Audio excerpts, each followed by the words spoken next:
français, il y a des mots, il y a des noms qui terminent par AL. Et là, on dit, on change AL en AU et on ajoute X. Par exemple, comme cheval, comme animal, médical, hôpital, commercial. Donc ça devient hôpitaux, animaux, commerciaux, tout cela. Vous connaissez ça? Très bien. En anglais, s'il y a quelques lettres qui terminent, en français c'est AL, où on ajoute ça. Ou bien, bon, des fois aussi, oui, s'il y a AO, comme crapaud, par exemple, oui, comme crapaud, là on ajoute, ça devient A, oui. Par exemple, cadeau, oui, cadeau. Cadeau, ça devient cadeau avec AUX. E-A-U-X, oui. Bon, donc, c'est le 2. S'il y a A-O, A-U à la fin, on ajoute X. Si c'est A-L, là, on change A-L à A-U et maintenant, on ajoute X. Tout cela, vous connaissez. Je ne vais pas vous tracasser avec tout cela. Mais pour commencer par où vous connaissez. Et maintenant, on y va. En anglais. En anglais, il y a des mots qui terminent par la lettre O. Et il y a des mots qui terminent par les lettres CH, SH, X et S. Si un mot termine par des lettres CH, des lettres aussi, SH, ici c'est une seule lettre, oui, X ou bien S. Si un mot termine par tout cela, 1, 2, 3, 4, 5, 1, 2, 3, 4, 5, O, CH, CH, SH, SH, X, c'est-à-dire X et S. S, juste comme en français, hein? S, S. Si un mot termine, si vous voyez un mot qui termine par ça, ou bien un nom, oui, il doit exiger sur ça, non. Si c'est un nom qui termine par ça, ce qu'on va faire, on ajoute E avant d'ajouter S. On n'ajoute pas S direct comme ça. On ajoute E avant S. Alors, je prends exemple par ici.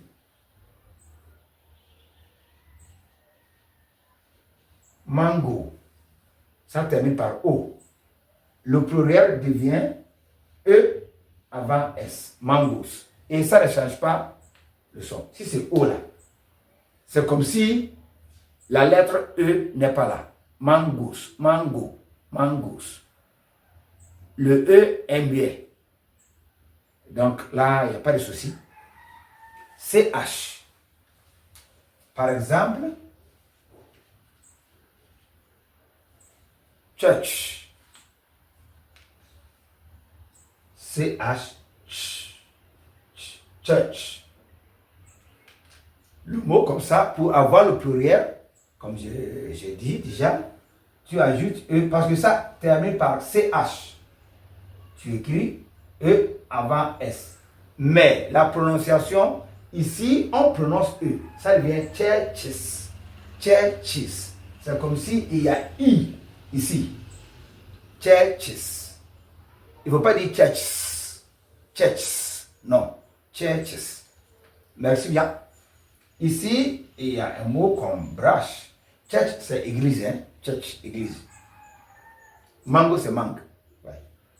On va faire tout cela après avec les vocabulaires, tout cela. Brush. Brush, ça peut être brosse à dents ou bien pinceau qu'on utilise pour peinturer des maisons. Oui. Mais là, on dit ceiling, on dit painting brush. Mais dans le cours du vocabulaire, il veut tout expliquer ça.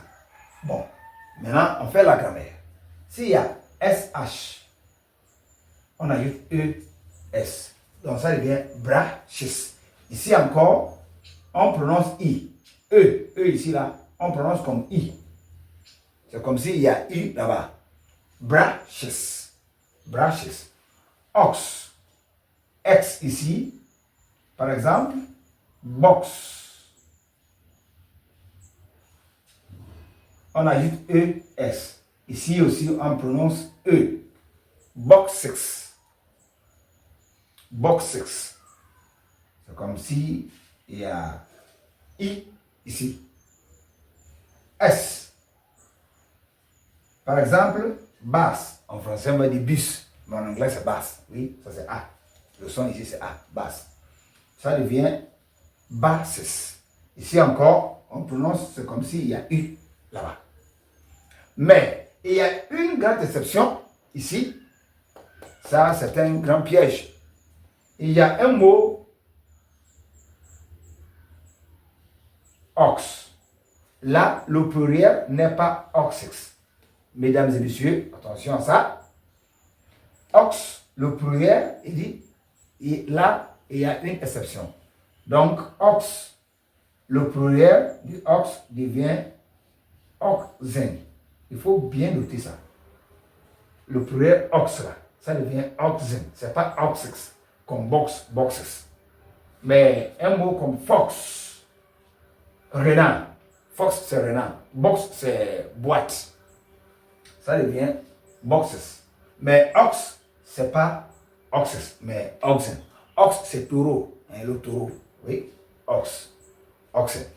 C'est pas oxes. Donc, je pense que vous avez bien compris cette leçon. S'il y a O, CH, SH, X, S à la fin, il faut ajouter E avant S. Il ne faut pas ajouter S direct. Et aussi, CH, le E qu'on ajoute, on prononce. SH, le E, ici, on prononce. Box, E, ici, on prononce. Et ici, on prononce E. Mais mango, ce qui termine par O là, comme mosquito. Bon, il peut ajouter ça. Mosquito. Le pluriel, c'est mosquitos. Là, ça ne change rien. Oui, ça ne change rien. Oui, merci beaucoup. Et comme je vous ai dit, toujours, il faut envoyer aux frères, aux sœurs, tous les amis, partout des proches, parce que des nouvelles, c'est pas pour vous seul, il faut partager pour les autres. Eux aussi, ils pourront avoir l'opportunité d'apprendre la langue anglaise.